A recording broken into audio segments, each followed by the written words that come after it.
இவ்வளவு வருஷ விடாமுயற்சிக்கு அப்புறம் தல அஜித்தோட விடாமுயற்சி டீசர் இன்னைக்கு ரிலீஸ் பண்ணியிருக்காங்க.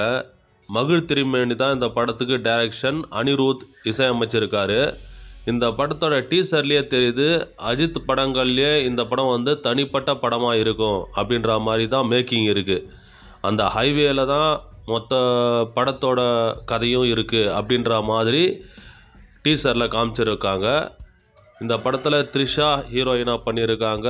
ஆக்ஷன் கிங் அர்ஜுன் ஒரு முக்கியமான ரோல் பண்ணியிருக்காரு.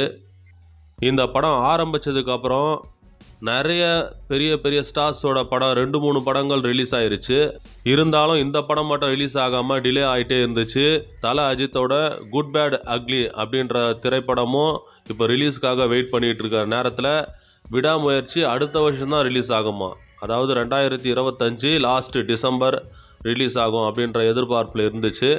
பர்சனலாக எனக்கு இந்த டீசர் ரொம்பவே பிடிச்சிருந்தது. காரணம் என்னென்னா, தல அஜித்குமார் ரொம்ப சைலண்ட்டாக ஒரு ஆக்டிங்கை பண்ணியிருக்காரு. அதையும் தாண்டி அனிருத் வந்து ஒரு பிஜிஎம் பண்ணியிருக்காரு. அதாவது மக்கள் எல்லாருமே கடவுளே அஜித்தே அப்படின்னு கத்துவாங்க, அந்த கோரஸை வச்சே ஒரு பிஜிஎம் பண்ணியிருக்காரு. அது எனக்கு பிடிச்சிருந்தது, புதுசாக இருந்துச்சு. படம் எப்படி இருக்குன்னு பொறுத்திருந்து பார்க்கலாம்.